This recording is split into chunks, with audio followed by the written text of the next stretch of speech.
Hai teman-teman, Assalamualaikum warahmatullahi wabarakatuh. Mohon maaf rekan-rekan semuanya, untuk pertemuan kedua ini, mata kuliah pendidikan politik dan anti korupsi, saya belum bisa menyertai teman-teman untuk berdiskusi, tidak bisa menyertai rekan-rekan untuk berdiskusi karena hari ini saya ada janji dengan promotor disertasi saya untuk bimbingan dan belum tahu waktunya selesai sampai jam berapa. Makanya untuk mata kuliah pendidikan politik dan anti korupsi, teman-teman bisa menonton materi dari yang saya sampaikan, yang nantinya ini bisa jadi bahan diskusi juga buat rekan-rekan di pertemuan kedua ini. Nah, rekan-rekan, pertemuan kedua ini kita akan membahas terkait dengan definisi ruang lingkup dan fungsi politik dalam perspektif Islam serta struktur politik dan Pancasila. Nah, pertama rekan-rekan mungkin secara bahasa atau secara pengertian umum rekan-rekan sudah sering membaca dari beberapa ahli bahwa apa yang disebut dengan politik. Politik itu berasal dari bahasa Yunani yang berarti polis, berarti negara, kota, atau secara umum didefinisikan sebagai ilmu tentang kekuasaan, proses untuk memperoleh, mempertahankan, dan menggunakan kekuasaan dalam masyarakat. Yang kedua, politik itu adalah seni mengatur negara, kemampuan untuk mengelola urusan publik demi kepentingan bersama. Itu ya, kepentingan bersama tuh. Dan kekuasaan dalam masyarakat, itu beberapa definisi pasti banyak kontroversi, karena kita pun belum tentu sepakat dengan definisi yang disusun oleh ahli ini, karena kadang kita selalu membenturkan antara definisi dan kenyataan. Nah itu kalau dalam metodologi penelitian disebut sebuah masalah. Yang selanjutnya, definisi politik itu adalah proses pengambilan keputusan, mekanisme untuk menentukan kebijakan yang mengikat di masyarakat. Nah ini gerakan-gerakan kemarin, teman-teman, ketika orang atau ketika kita kaum muda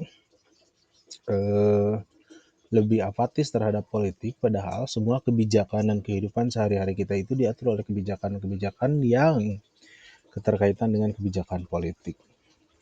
Nah ini beberapa ahli, ada dari Aristoteles, ada dari Miriam Budiarjo, ada dari Harold Laswell, ada dari Max Weber, misalkan ini berbagai perspektif sebetulnya. Misalkan saya mengambil dari Harold Laswell, politik adalah masalah siapa mendapat apa, kapan, dan bagaimana. Maka Aristoteles menyebutkan definisi politik itu adalah usaha untuk mencapai kehidupan yang baik, the good life. Nah, perspektif dan definisi ini hanya menjadi pengantar buat teman-teman bahwa semua tujuan secara definisi politik itu baik. Semua hal yang disampaikan dalam definisi ini baik. Tapi kalau rekan-rekan melihat realitas dalam politik itu tidak baik, apalagi dalam perspektif politik praktis, maka jangan menyalahkan kajian ilmu politiknya. Yang disalahkan adalah pelaku-pelaku yang berperilaku di politik itu yang tidak baik. Makanya penting kaum-kaum muda, kaum-kaum milenial, kaum-kaum generasi Z turun dalam ranah politik, baik sebagai masyarakat, baik sebagai sipil, baik sebagai aktivis, ataupun apapun. Politik itu bukan hanya lingkup jabatan saja, bukan hanya mengambil peran politik itu bukan hanya pada posisi jabatan saja atau positioning pejabat publik saja, tapi selaku masyarakat dan sipil pun kita harus memahami bahwa kita harus terjun langsung pada ranah politik tersebut. Nah selanjutnya ini rekan-rekan bisa dibaca sebetulnya ruang lingkup politik ada dimensi struktural seperti negara dan pemerintahan yang sering kita pahami terkait dengan trias politika, eksekutif, legislatif, dan yudikatif. Ada partai politik. Nah, secara fungsi atau secara ruang lingkup, partai politik itu adalah organisasi yang menjembatani aspirasi rakyat dengan pemerintah. Aspirasi rakyat, bukan hanya sekelompok anggota partai tersebut. Makanya kita sering mendengarkan misalkan anggota DPR RI melakukan reses, menampung aspirasi. Nah itu sebetulnya fungsi secara partai politik, bukan hanya kelompoknya saja, tapi secara dimensi struktural partai politik adalah yang harus menjembatani bagaimana tersampaikannya keinginan masyarakat, aspirasi yang diinginkan masyarakat ke pemerintah. Nah, yang ketiga ada kelompok kepentingan, misalkan organisasi masyarakat sipil, LSM, dan pressure group. Yang selanjutnya adalah media massa.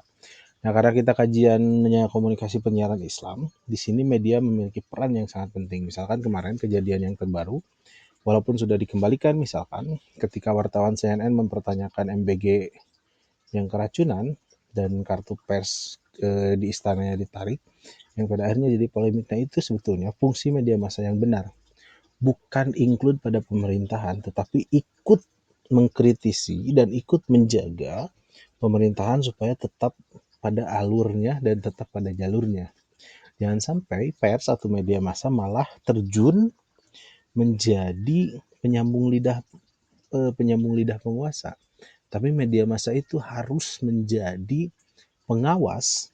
Kalau dulu disebutnya itu media massa itu pilar keempat demokrasi, maka yang harus menjaga, yang harus memonitoring termasuk media massa itu adalah media itu harus menjadi lembaga-lembaga yang memantau pergerakan pemerintahan atau pergerakan politik penguasa sudah di jalan yang benar atau tidak, maka wajib mengkritisi dan wajib menyampaikan kepada masyarakat. Yang kedua ada dimensi fungsional, ada pembuatan kebijakan publik, ada distribusi kekuasaan, ada resolusi konflik, ada sosialisasi politik. Yang ketiga adalah dimensi praktis, yaitu seperti pemilu. Karena dalam lingkup politik, ruang lingkupnya itu adalah harus ada pergantian kepemimpinan secara demokratis, ada bentuk diplomasi misalkan, hubungan antar negara dan politik internasional seperti yang kemarin dilakukan oleh Presiden Prabowo ketika berpidato di PBB, meskipun itu bisa dikritisi tentang pidatonya Prabowo membela Palestina, tapi di satu sisi dia akan mengakui juga kemerdekaan Israel jika Israel mengakui kemerdekaan Palestina.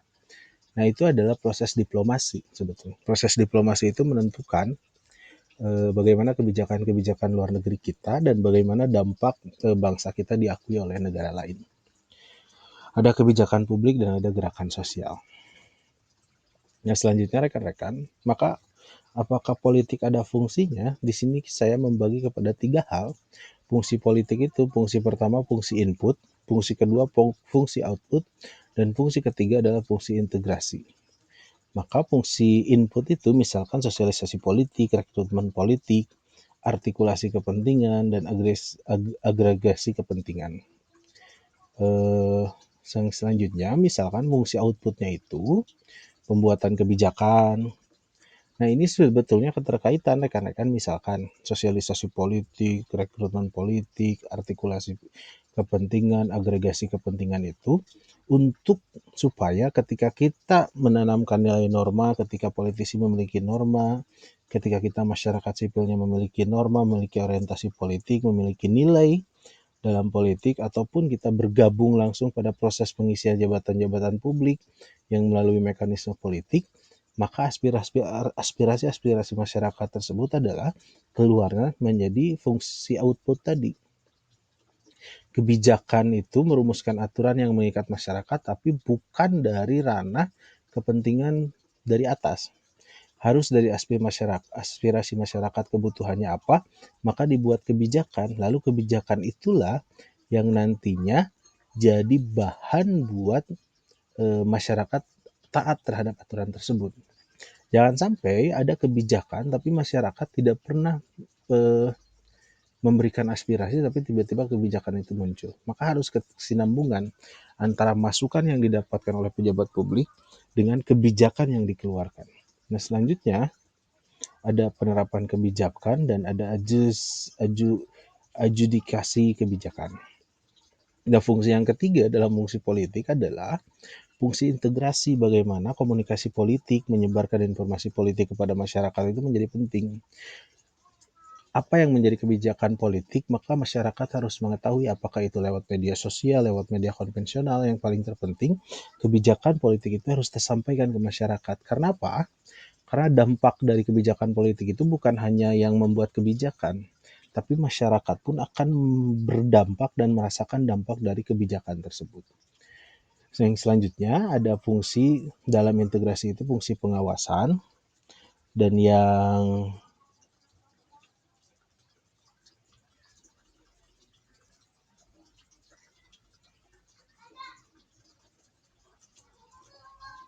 Nah, fungsi dari pengawasan itu bukan hanya pada media massa, kita pun selaku masyarakat sekarang bisa memanfaatkan media sosial kita untuk melakukan pengawasan.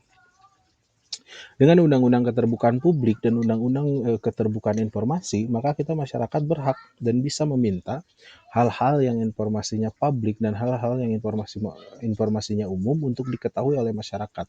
Karena itu penting, apalagi tentang kebijakan-kebijakan yang akan berdampak besar kepada masyarakat. Maka itu wajib pemerintah atau pejabat publik untuk menyampaikannya langsung, atau kita bisa aktif meminta kepada pejabat publik untuk membuka poin-poin yang memang itu menjadi kebijakan publik, kebijakan yang berdampak kepada masyarakat. Nah, di situ fungsi pengawasan itu, mau melalui ormas, mau LSM, mau kita selaku masyarakat sendiri berhak kita mendapatkan informasi publik. Karena dalam demokrasi adalah sebenarnya rakyat adalah penguasa utama. Rakyat itu bukan jadi tombak paling bawah, justru rakyat adalah peran yang memiliki peran penting paling utama dalam proses demokrasi.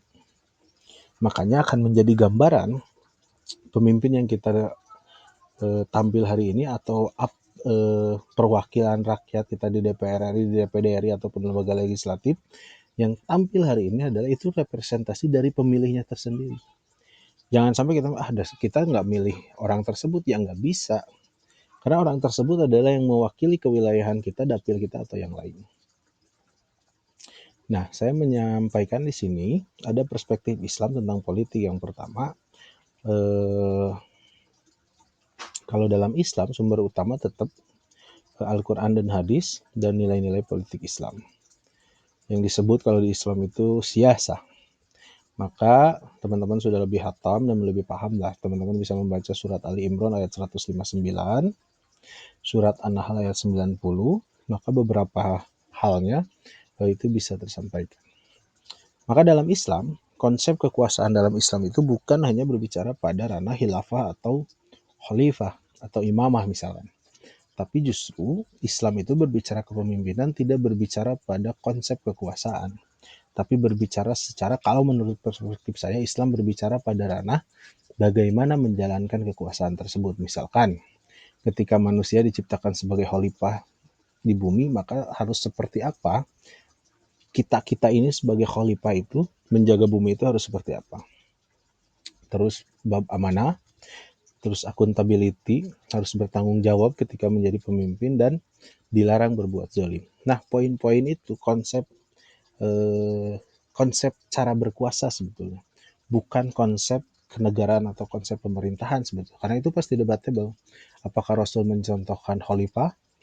Apakah Rasul mencontohkan khilafah misalkan, negara Islam atau yang lainnya? Itu belum tentu juga. Itu masih debatable, teman-teman bisa mencari referensi lainnya. Nah, selanjutnya, ini perspektif Islam tentang politik. Bagaimana tujuan politik dalam Islam? Pertama, maqasidus syariah, menjaga dalam Islam memandang politik itu pertama harus menjaga agama, jiwa, akal, dan keturunan serta harta kita. Harus menjadi politik untuk kesejahteraan, harus mencegah dari kemaksiatan atau yang sering kita sebut amal ma'ruf nahi mungkar, dan memberikan keadilan sosial, distribusi kekayaan. Makanya tadi Islam itu tidak membangun negara, sistem negara, tapi menanamkan nilai. Jika nilai-nilai maqasidus syariah, nilai rahmatan lil alamin, mencegah kemaksiatan, keadaan, atau nilai-nilai Islam lainnya sudah diterapkan, sudah tidak perlu lagi bentuk negara Islam. Tapi secara masyarakat bisa disebut yang sering kita dengar yaitu masyarakat madani. Makanya dalam Islam tetap etika dalam politik Islam, pertama sidik, kedua amanah, ketiga tablik, keempat fatwa.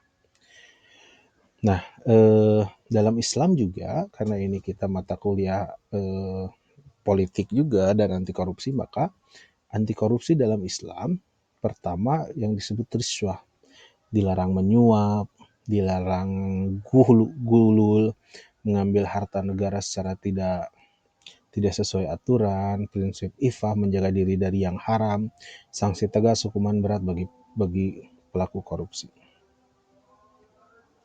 Nah, ini struktur politik dan Pancasila. Dulu saya sempat sampaikan juga, teman-teman bisa membacalah sisa dari materinya ini. Ini struktur politik di kita, di lembaga negara ada kepresidenan. Presiden itu lembaga negara ya.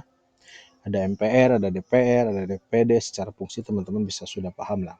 Ada Mahkamah Konstitusi, ada Mahkamah Agung, ada BPK, dan ada yang disebut dengan yang atas itu suprastruktur politik, yang bawah itu infrastruktur politik.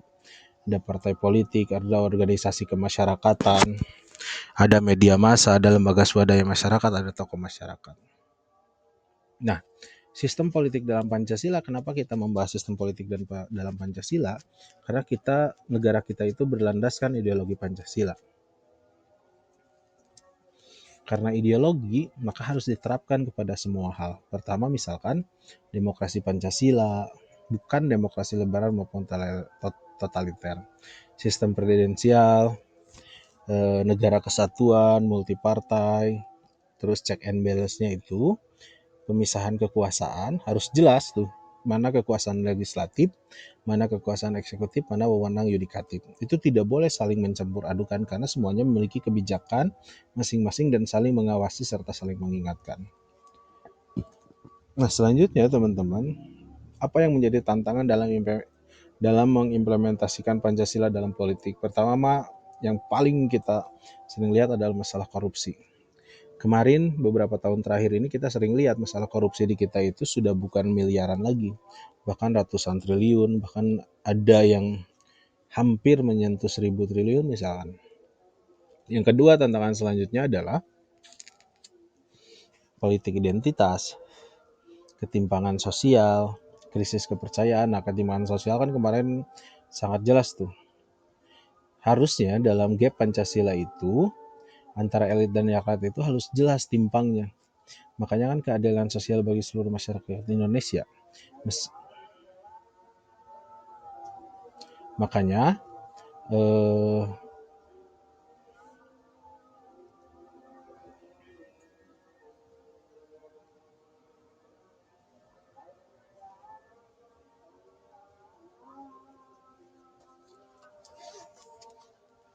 makanya teman-teman,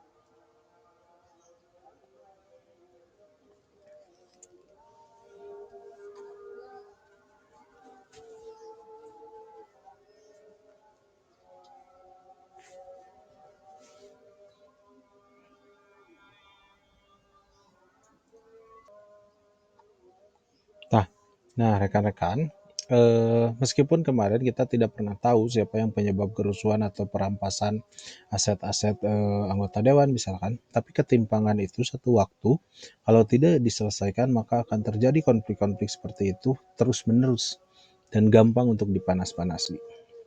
Nah, selanjutnya rekan-rekan, di mana hubungan politik Pancasila dengan anti korupsi? Pertama, Pancasila itu sebagai dasar anti korupsi yang namanya ideologi.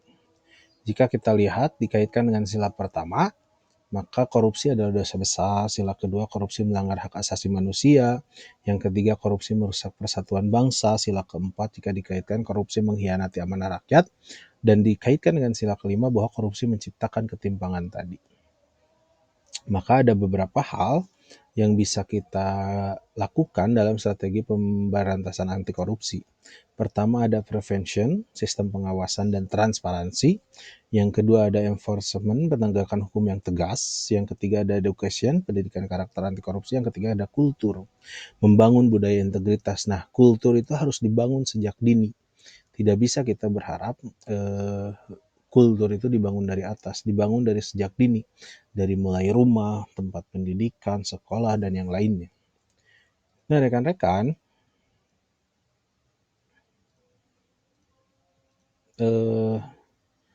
integritas itu bisa ditumbuhkan, karena jangan sampai kita punya penilaian bahwa kita tidak korupsi itu bukan tidak mau, tapi kita tidak memiliki kesempatan untuk korupsi. Nah, jangan sampai punya pemikiran seperti itu. Makanya kalau orang-orang memiliki integritas, mau punya kesempatan atau tidak punya kesempatan, maka dia tidak akan melakukan perilaku korupsi tersebut. Nah, ada sedikit tugas dan kesimpulan buat teman-teman. Kesimpulannya jadi, teman-teman, pertama, bagaimana menumbuhkan politik yang sehat. Pertama, pemahaman yang benar tentang hakikat dan fungsi politik. Yang kedua, landasan nilai yang kuat, baik dari perspektif Islam maupun Pancasila. Yang ketiga, struktur politik yang demokratis dan akuntabel. Yang keempat, komitmen pada pemberantasan korupsi. Yang kelima, partisipatif aktif seluruh elemen masyarakat, tidak hanya saling mengandalkan. Nah, tugasnya teman-teman silakan berdiskusi saja, ataupun mengerjakan masing-masing boleh. 1 lembar atau 2 lembar buat tulisan, minggu depan kita bahas. Pertama, analisis tentang salah satu kasus korupsi di Indonesia dalam perspektif nilai-nilai Islam dan Pancasila. Yang kedua, berikan identifikasi 5 contoh konkret pelanggaran nilai Pancasila dalam praktek politik saat ini. Yang ketiga, susun rekomendasi untuk memperkuat sistem anti korupsi di Indonesia berbasis nilai-nilai Pancasila. Oke, terima kasih rekan-rekan. Mohon maaf untuk hari ini saya tidak bisa hadir langsung menemani online teman-teman, karena saya harus melakukan bimbingan disertasi. Tapi silakan nanti teman-teman kalau ada yang ditanyakan bisa kita berdiskusi minggu depan, dan sambil kita menyiapkan proses diskusi silakan teman-teman bisa membahas. Mohon maaf saya tutup. Assalamualaikum warahmatullahi wabarakatuh.